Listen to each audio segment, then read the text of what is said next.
মাহির, তোমার একটা সমস্যা হচ্ছে, তোমার ঘুম হয় না। ঠিক আমার কাছে অনেক পেশেন্ট আসে যাদের ঘুম হয় না। তো ঘুম তারা কিভাবে ঘুমায়? একটা ট্যাবলেট খায় বা দুইটা ট্যাবলেট খায়। প্রথমে একটা দিয়ে শুরু করে আস্তে আস্তে দুইটা তিনটা পর্যন্ত চলে যায়, তারপরেও কিন্তু ঘুম হয় না। মানে 3টা ট্যাবলেট খেয়েও ঘুম হয় না।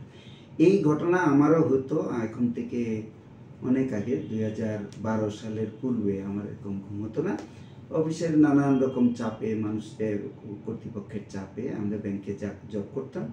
তো সেই চাপের চোটে তখন আমি অনেক প্রেশারে থাকতাম, ঘুম হতো না। টেনশন মানুষের জীবনে আছে, সবারই আছে, মাহির তোমারও আছে, প্রত্যেক মানুষই থাকতে পারে। তো এখন আমি সেই 12 সালে যেই জিনিসটা আমি পেয়েছিলাম ইন্টারনেট থেকে, কিভাবে ঘুমাতে হবে একটা ফর্মুলা, সেটার নাম হচ্ছে 4-7-8।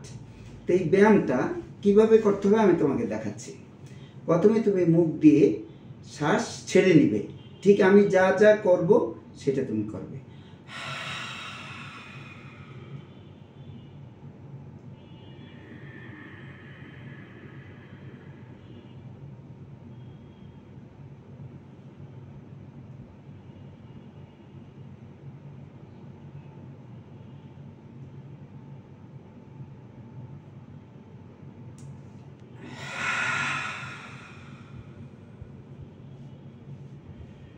এখানে আমি কি করলাম?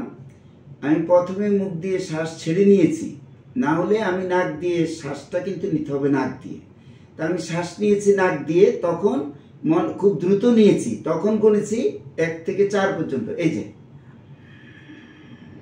1 থেকে 4 পর্যন্ত। কিন্তু এই শ্বাসটাকে এখন আমার আটকিয়ে রাখবো, যতক্ষণ আটকিয়ে রাখা যায়। ধীরে ধীরে গণবো, 1 2 3, মনে মনে 4 5 6 7। খুব ধীরে ধীরে, আমি এখানে একটু তাড়াতাড়ি করলাম। ধীরে ধীরে গণবো, গনে মুখ দিয়ে শ্বাসটা ছাড়বো। তাহলে কি দাঁড়ালো? আমি শ্বাস নিয়েছি নাক দিয়ে, শ্বাসটাকে আটকিয়ে রেখে মনে মনে 1 থেকে 7 পর্যন্ত গুনেছি। তারপর শ্বাসটাকে মুখ দিয়ে সজোরে ছেড়ে দিয়েছি, তখন মনে মনে 1 থেকে 8 পর্যন্ত গুনবো, দ্রুত গুনবো। তাহলে ধীরে ধীরে কোন জায়গায়? মাঝে। অর্থাৎ শ্বাসটা নিয়েছি 1 থেকে 4 পর্যন্ত, শ্বাসটাকে আটকিয়ে রেখেছি 1 থেকে 7 পর্যন্ত, শ্বাসটা মুখ দিয়ে ছেড়েছি 1 থেকে 8 পর্যন্ত। এইভাবে এইটা তুমি মাত্র 4 বার করবে। আমার একজন পেশেন্ট বলে যে আমি তো এটা 5-7 বার করছি, আমার তো ঘুম ধরে না। আমি 5-7 বার করতে কে বলেছে? প্রত্যেক জিনিস তো গবেষণা করে বের করা।